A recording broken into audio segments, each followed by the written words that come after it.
Hello, Atma Namaste. I'm Yolanda Samara and I represent Master Choa Kok Sui in France.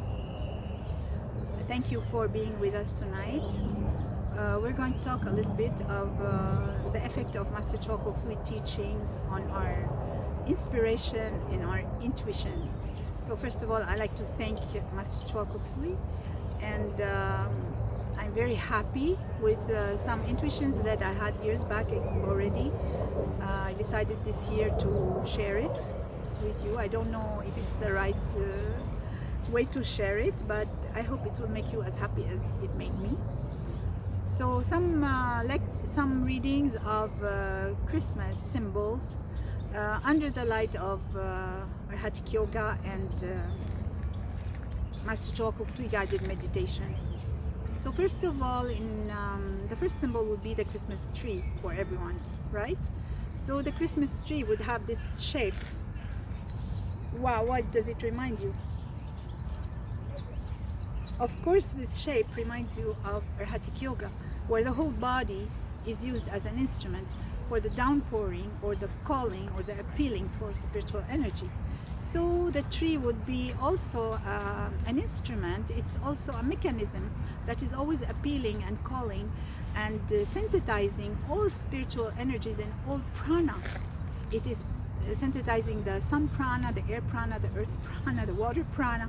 It's like an amazing, I have a great love for trees anyway, so I won't go into this because I want to go to Christmas. But the tree is like an amazing instrument, spiritual instrument that relates that relates the skies and the spiritual world with the physical world, with its roots well planted in the physical world. So the body of the human being, while we are doing yoga or Hatha Yoga or different yoga, with this movement, it is become an instrument to appeal for the downpouring of spiritual energy. That is one thing. And especially on top of the tree, we always have the star of Christmas, the Christmas star. Christmas star, in my understanding, would be our higher soul. Teacher Master Choa Kok Sui in Twin Heart Meditation would always say, look at the shiny or the brilliant star above your head. So that brilliant star would be a star, of course. And it's above my head, so it'd be my higher soul, my higher intelligence, my higher consciousness, and my higher wisdom and compassion. And it represents me. It would represent each person. Each person would have his star above his head. Each person would have a chakra that is called a higher soul chakra. And in that chakra, it's a form of star because it's very shiny. So when I salute Atma Namaste, the Atma would have also a chakra, the Atma chakra in the Hinduism. So the Atma chakra would carry your personal star, which is you, but the better part of you, or the higher part that would be connecting you to the more inspiration, more intelligence, more wisdom, more compassion. And that star, once we have the inspiration from this connection to the higher soul, through several types of meditations, that star would lead us to our inner light. It would make the light in us, in this region of the heart, it would make the light burst. It would make the love burst. It would make the passion burst. It would make my wanting to be connected to everyone. I'm bursting with wanting to be connected, with giving, with sharing. That is the heart, truly. That is the region of the heart, the dark region, that we don't really explore because it's like a cave. And it reminds me of the cave where the Lord of Love was born.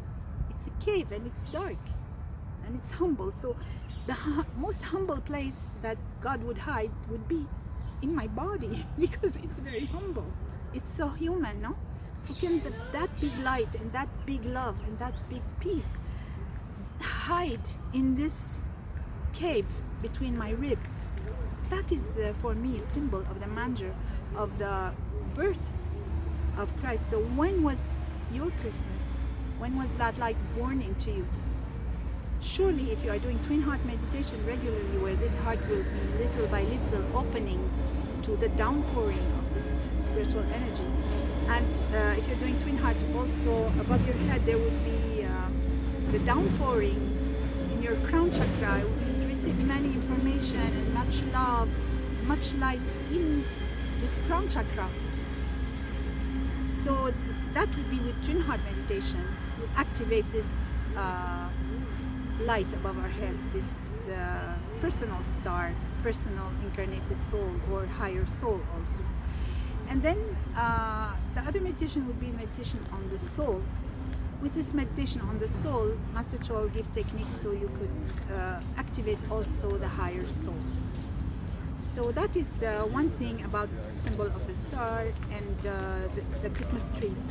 Now we have something at Christmas that we read in the New Testament of the Bible.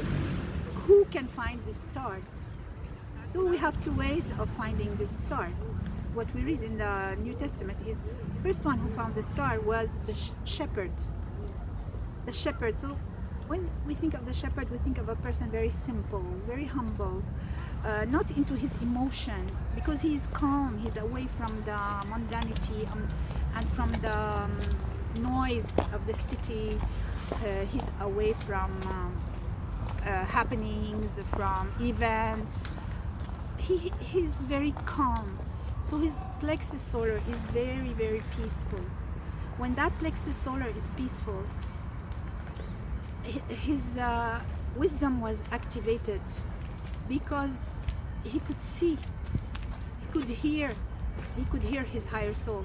Some exercise we have with Master Choa Kok Sui in our Hatha Yoga, he would tell us there's so much noise outside that you cannot hear the call of your soul, even if it shouts at you, don't do this, do that. This is because it has a vision which is higher and more intelligent. So sometimes it tell us this is dangerous, don't go there. We don't listen because we're so busy with our physical life. It's not bad to be busy with our physical life, by the way. It's good. Just from time to time, let us be the shepherd who meditates and looks at the sky, and maybe that higher soul will talk. So what did it say to the shepherd, his higher soul, or the star? It said to the shepherd, you have to go that way. There's something very, very beautiful happening. There's a beautiful light. You'll be happy.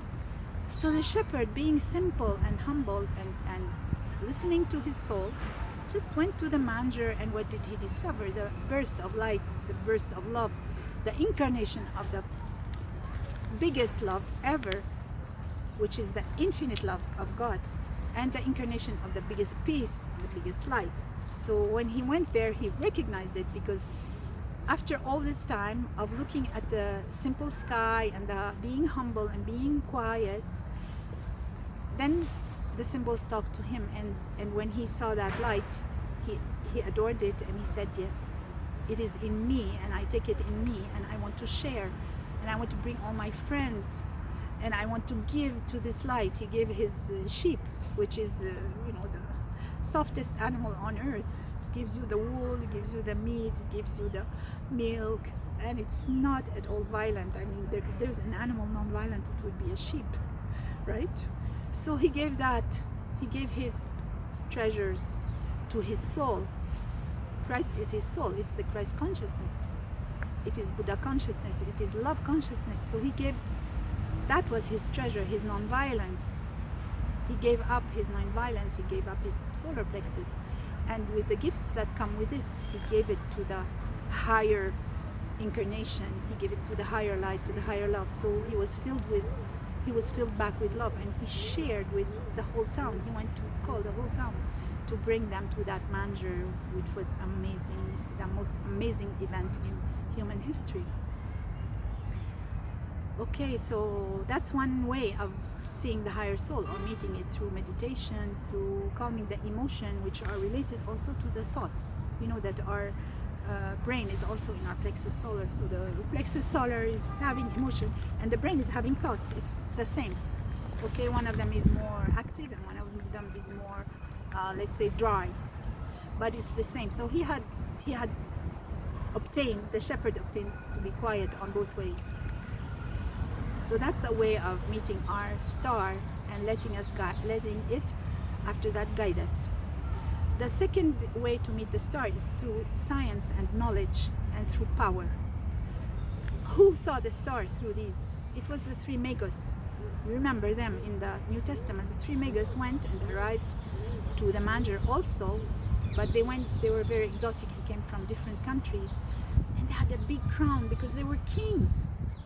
They were kings and they had the crown, and the intelligence was so active, and they studied for years and years. They were alchemists, they were magicians, magus, with lots and lots of knowledge. They were knowledgeable, and they had the power. They gave the presents they gave were gold and myrrh and incense, the most precious things that can be given. They gave, and they had it because they were kings. Come on, they had kingdoms. So when they came, they saw the star. Even though they were powerful, even though they were learned, even though they were magicians and kings, they were still waiting for an event. And that event was the enlightenment in their heart. They still didn't have the enlightenment, but they knew through their science and their work, their hard work, that there is something else which is more important. And I think many scientists in our days are finding out that through science, through learning, and also through having big power, you see the people who are sometimes very, very rich, they are giving so much donations. They know that there is something else behind this that they couldn't have with money. So they say, okay, I can eat that much if I'm rich. I can wear that much. I can travel that much. But after that, I have to share. So through the power and through the intelligence, there is something else to be discovered. Through the intelligence and the science, we are all arriving to the light and to the need of having the heart activated and having the illumination activated. And that would only be through an incarnation of the Lord of Love and the Lord of Light, which is the greatest event ever. So for the kings, it was a burst out. It was an explosion. They adored him. They kissed their feet. They went on the floor. These powerful kings and magicians who came from afar with a lot of servants and lots of gifts, they went on the floor and they adored that light, and they adored that love, and they adored that peace, because that is what happens. So the real Christmas is like just respecting the other, knowing that our body can be activated to have more love and light and power through the invocation, becoming the tree of life, through the recognition of the Atma, of the soul of the other. We can exchange, but in a world of light, in a world of higher intelligence, of higher cosmic forces, of higher consciousness, of higher love. When that is activated, I think there will be no more wars, because then these stars, his star, her star, these stars will lead us to the explosion of love, the explosion of communication, the explosion of happiness also. We are happy to give, right? We are happy to receive, but we are also happy to give. So for today, I want to thank you and tell you there's another part that we will talk more about Father Christmas, Santa Claus, in the next part. Please don't forget, if you like to donate, you are welcome.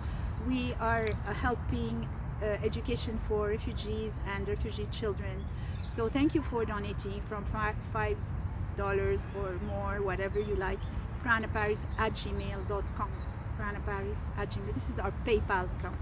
So thank you so much. Prana Paris gives you a big hug and a big goodbye. Asma namaste.